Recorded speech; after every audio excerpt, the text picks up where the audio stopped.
Le silence qui régnait dans la salle d'audience de la Cour suprême était si lourd et oppressant qu'il semblait peser lourd, écrasant les poumons des personnes présentes tandis que la poussière dansait dans les rayons de lumière filtrant à travers les fenêtres gothiques.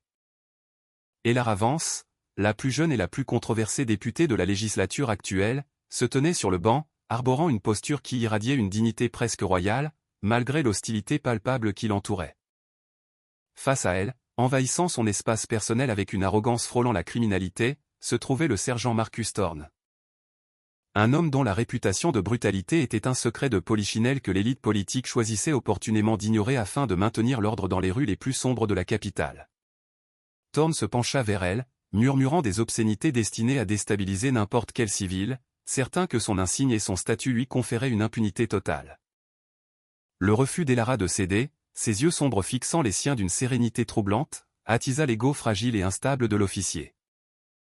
Dans un accès de fureur incontrôlable qui défiait toute logique légale et professionnelle, Thorne leva la main droite et gifla violemment la députée, un bruit sec et violent qui résonna contre les murs de bois sculptés comme un coup de feu, paralysant d'horreur l'assistance. Le monde sembla s'arrêter un instant, juste le temps pour le public de réaliser l'audace de l'agression.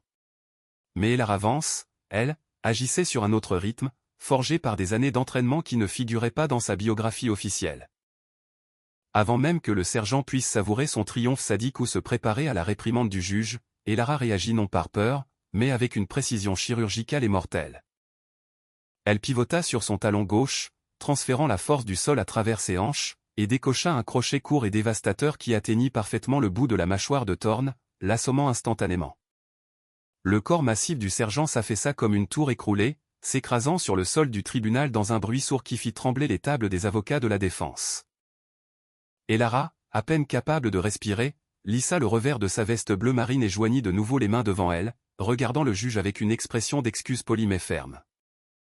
La salle d'audience sombra dans un chaos indescriptible, les huissiers couraient dans tous les sens et les journalistes dans la galerie se précipitaient pour décrocher le scoop du siècle.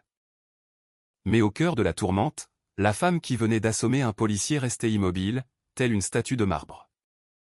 Quelques heures plus tard, la tempête médiatique qui avait éclaté aux abords du tribunal menaçait d'engloutir toute la carrière politique d'Elara et de déstabiliser le fragile gouvernement de coalition.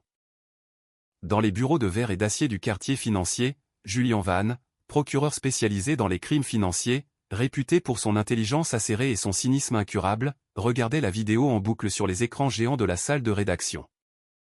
Il y avait quelque chose dans la technique d'Elara, la précision de ses mouvements et la froideur de son regard qui laissait penser qu'il ne s'agissait pas d'un acte de légitime défense improvisé, mais de l'exécution d'une experte qui attendait le moment opportun pour révéler son vrai visage. Pendant ce temps, dans une cellule de détention provisoire imprégnée d'une odeur de désinfectant bon marché et de désespoir, Elara attendait patiemment que ses avocats se feraient un chemin à travers le labyrinthe bureaucratique que ses ennemis étaient en train de tisser autour d'elle. Elle savait que le ministre de l'Intérieur, Laure Cassian, exploiterait cet incident pour la dépeindre comme une radicale violente et dangereuse, une menace pour la stabilité de l'État qu'il fallait neutraliser à tout prix. Elle ferma les yeux et passa mentalement en revue ses options stratégiques, consciente que le combat physique s'était terminé en 2 secondes. Mais que la guerre psychologique et politique ne faisait que commencer et exigerait une résilience bien supérieure à celle d'un simple affrontement physique.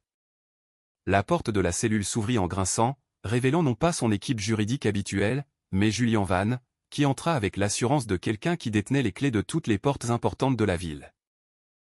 Le procureur la regarda avec un mélange d'admiration professionnelle et de curiosité personnelle, remarquant qu'elle ne tremblait pas et que son regard était empreint d'aucune peur. Julian expliqua qu'il enquêtait sur les comptes offshore de Thorne bien avant l'incident et que l'attaque au tribunal n'était pas un simple accès de colère, mais une tentative délibérée et rémunérée de la provoquer afin de justifier son arrestation et sa disparition subséquente de la scène politique. Elara écouta les informations sans manifester de surprise, ses soupçons confirmés par l'intelligence d'un homme qui, jusqu'alors, était resté une énigme dans les cercles qu'ils fréquentaient tous deux. Une alliance tacite se forma entre eux, née de la nécessité et cimentée par une attirance intellectuelle immédiate qui électrisa l'atmosphère pesante de la salle d'interrogatoire. Julian lui offrit non seulement une défense juridique, mais aussi une offensive médiatique. Il avait la preuve que Laure Cassian avait autorisé des virements bancaires sur le compte de l'épouse de Thorne quelques jours avant le procès, établissant un lien direct entre le gouvernement et les intimidations policières. Le lendemain, Elara fut libérée sous caution et sortit du bâtiment sous une nuée de caméras et de micros qui scintillaient sous la pluie grise de la capitale européenne. Son visage, désormais célèbre à travers le continent, ne portait aucune trace de stress, seulement une volonté de fer qui fit vaciller un instant même ses plus farouches détracteurs.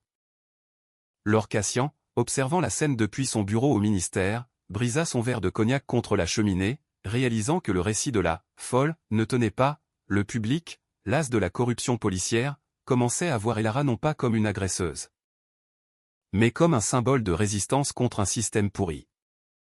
L'histoire prit un tournant inattendu lorsque Thorne se réveilla à l'hôpital, la mâchoire fracturée et l'ego en miettes, prêt à mentir sous serment pour sauver ce qui restait de sa carrière.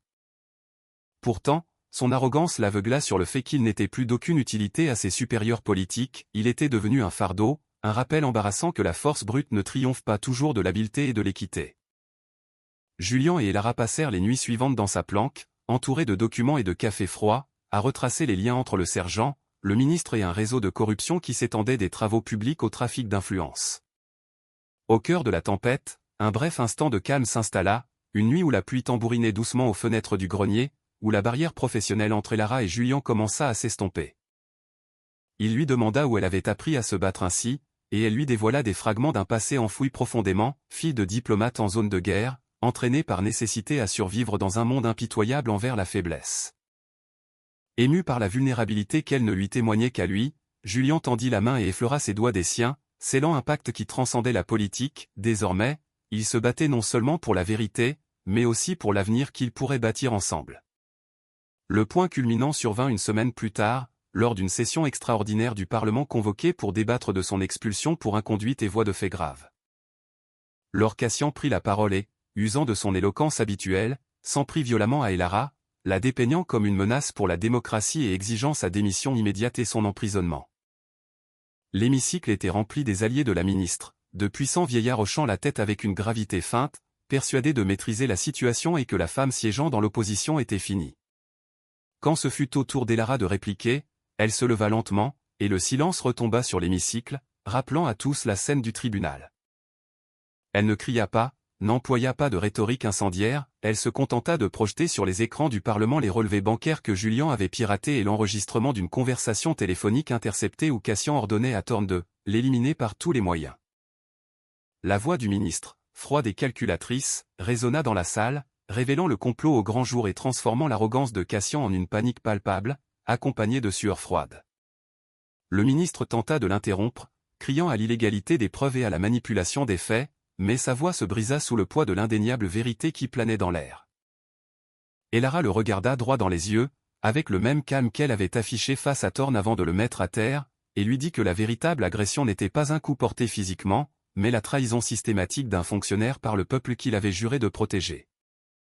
L'ovation qui avait commencé dans les tribunes se propagea comme une traînée de poudre, forçant même les membres de son propre parti à prendre leur distance avec le ministre déshonoré.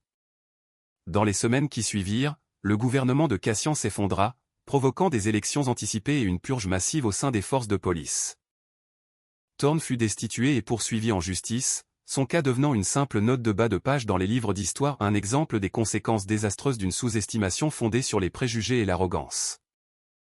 Elara, quant à elle, sortit non seulement innocentée, mais s'imposa comme la leader incontestée d'un nouveau mouvement politique axé sur la transparence et une justice inébranlable.